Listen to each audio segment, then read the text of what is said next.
It's 16 minutes past the hour of 7 o'clock on this beautiful edition of Tobago Thursdays. And our next conversation, we're focusing on Tobago and the reopening of the school term, along with some back-to-school concerns from TTUTA. Joining us this morning is the Tobago Officer for TTUTA, Bradon Roberts. Good morning and welcome to the show. Good morning to your viewers, your listeners, the entire T family. Well, thank you for joining us again. It's a pleasure to have you on set. Bradon, we need to get straight into the conversation as there are many concerns, but two of the key concerns we're touching on, firstly, would have been the salaries for teachers. It was recently reported that some teachers remain without their August salaries. Can you give us an update on that? Right, so there are about 2 persons who indicated that they are yet to receive their salary, but I would have advised that they should check with their banks because it was one particular sheet with about 60 names that were affected. But the real issue for me is that it's not the first time it's happened. We understand that things could happen. There could be glitches. Various reasons would result in salary being delayed. However, there's no communication. Persons have just been there waiting, not knowing when salary will eventually come. We have discussed in the past that if you all have issues, there are avenues that you communicate with the teachers. The division have the email address, work email address for all teachers. So you can indicate to the grouping that because of particular challenges, salaries may be late, the expected result to this matter could be this particular date or so forth. But what happens is teachers will be calling tutor. And we as the association, we go into the division of education from time to time and trying to figure out what the real issue is. And that is not how it should function as an employer-to-employee relationship. So we would have asked of the division in the previous times, if something happens like this, please communicate with the teachers. And it's the same thing happening over and over. Now, this is something that, again, as you said, it's not something new, unfortunately. It has been experienced before. You also were quoted as saying that the handling of the matter was extremely disappointing. Was it particularly in reference to the communication, and are there other things that you think could have been handled differently? Yes, it's with the communication because individual teachers who would go in to try and find out what is happening would not get the answers. Thankfully, the respect of the association is there. So as tutor, when we go in, we will speak to the heads and someone will be able to give us a little insight as to what is really happening. They would have even indicated to me on Friday that they would call me before the day's out to give me an update, which that call never came. So unless I am there in the division trying to work on particular matters, the communication to affected persons, it's non-existent. And that cannot be the standard. It was a long weekend.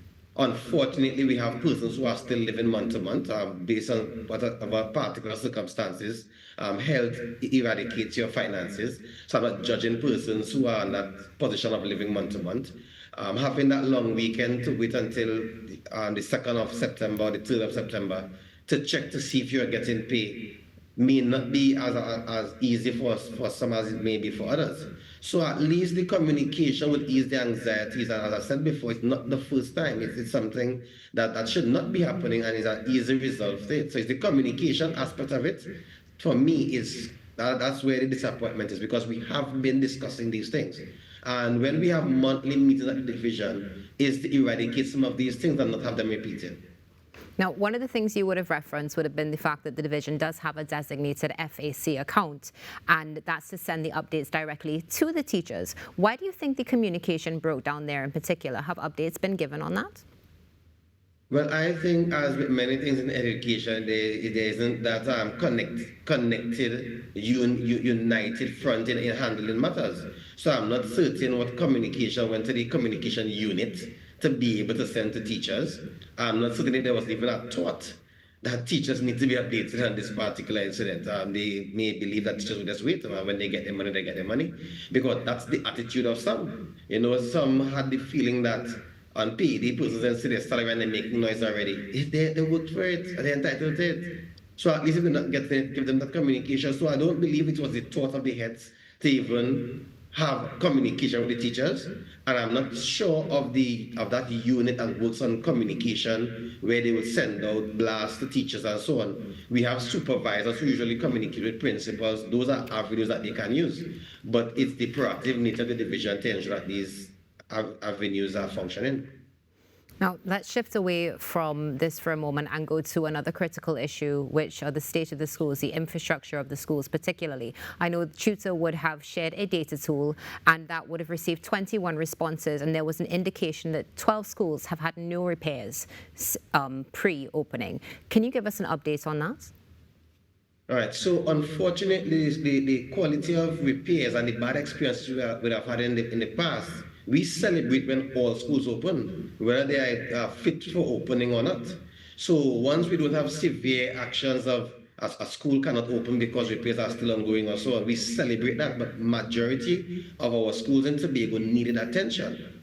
And they had a small package, I believe it's 30 schools, including of ECCE, primary and secondary. We have about 55 or so schools under the purview of the division, and they worked on 30 of the schools. So that's just a little more than half of the schools that we have. We have some schools that did not get any repairs last year. They were promised repairs this year. I will give an example of Roxborough Anglican Primary School. There's an area of the school that is condemned because the ceiling is leaking, and the roof is leaking, sorry, and parts of the ceiling is falling in. They did not do any work on that school last year. And this year, they were promised that they will have it finally addressed. And then there's nothing, and there's no communication with the principal or the staff, at least to what to expect for this July-August repair program. They did nothing at that school. There is the Lambo Anglican School, where it's extremely hot. The high-rise and so in that area, the other buildings in that area, limits the impact of the airflow and so on. The building itself, the school itself, doesn't have proper ventilation, so the school is extremely hot by break time, and it's almost impossible to focus after lunch, especially when these children play and they come back with all that heat. Some of these teachers go in the principal office for some cool air every now and again. We had discussed having the school AC'd. It was to be done last year, it was not done. They said it was going to be done this year, and then there's just no communication. I don't know that they just picked schools that they believe they can have some work done and finish in time so that they will see all schools open. But there are schools that need significant attention and they are just not getting it. There's no communication as to, well, if not July, August, then when? So, and we ask our teachers, to focus much on the teaching, let tutor handle those little battles. We cannot water down the quality of our delivery. So, but they are frustrated and they believe tutor is not as forceful in that refusal to work and so, but we don't rush to those things. Bradon, we definitely need to circle back to the communication issue because it's a theme that has been repetitive in our conversation. But before we get to that, there is one particular school that we do need to mention, which would be St. Patrick's Government Primary School. It was flagged for electrical problems. Can we get an update on that and whether there are any threats still posed to students and teachers? Right. So, well, I'm not hearing you as clearly, but I believe you mentioned if there are threats to the teachers. St. Patrick's Government? Yes. So we have, and St. Patrick have other issues as well, They would have done some work on St. Patrick's School in 2023. That's the last time they did work at that school. And in 2024, we will have flagged that there are some rubbles, is a mountain pine, that they need to get rid of, as it would harbor rats and cockroaches and so on, which they are experiencing. They did not treat with it last year. They indicated that the amount of rubble to be removed, they will deal with that during July, August, just to cut away the rubbles that was not done. So the school will be battling the rats and the cockroaches and so on for another period of time. And there's no communication with the school as to when we're going to work on something basic as that. There's not much technical aspects to removing those rubbles.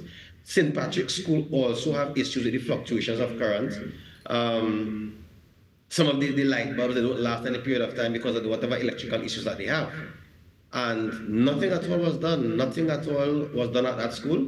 They have issues with the ceiling and so on. We prioritized. If not all things to be done, at least the electrical work could have been done. And at least the rubble that is making home to the rats and the cockroaches and so on, that could have been treated with. So at least if going back to communication, let the schools know our budget is 20 million. We can only do so much, but we're going to get to your particular issue at this particular time of the year. We are not getting any of those things more than politicians coming to the media to say all schools open and all the works that start would be completed. Yeah, if you only do 5 things, yeah, you may be able to complete it. If you do half of the schools, you'll be able to complete it, but it does not say all schools are ready and fit for teaching and learning. Bradon, what is TUTA's urgent call to the THA as of this morning, just shy of the school term reopening? Well, to me, it's when I'm together, act together, I see the THA with persons who are, to me, born politicians. They're not seeing the need for governance and being prepared and working. You see all this fanfare stuff. They do things to bring to the public, but the public is not fully in tune with what is happening most of the time. Persons pay attention to what is directly affecting them. So we need to be a little more proactive, especially with the Division of Education, where the administrator is changing ever so often. In my 6 years as Tobago Officer, I've interacted with 6 different administrators. I met one when I came in as Tobago Officer, and there have been 5 changes since. We are not seeing where we are prepared for it. They spent 20 million in the repair program last year. They know it wasn't enough, but they did not deal with plenty of the schools. The same thing is happening this year. Their advocacy for finances, because I know the Division of Education will be difficult to manage with the limited income that they're having, the resources that they're having. Their advocacy in the THA for increased funding and THA's advocacy for the central government for increased funding needs to be a little more transparent, because we speak in the air of limited funds. But what does that really materialize to? How limited are you? What are the exact needs? If we do not get the money we ask for, what would suffer? That is the kind of conversation we need to have. Bradon, we're definitely going to have to continue this conversation. Unfortunately, we have run out of time, but thank you for joining us this morning, hoping that the next time we touch base, we'll see some positive updates coming from TUTA and Tobago. Have a good day. Right, thank you for the opportunity to share with the public. It's our pleasure. Bradon Roberts with us this morning, the Tobago TUTA representative, chatting on some of the concerns as the school term is set to reopen. Stay tuned, there's more coming up after this break.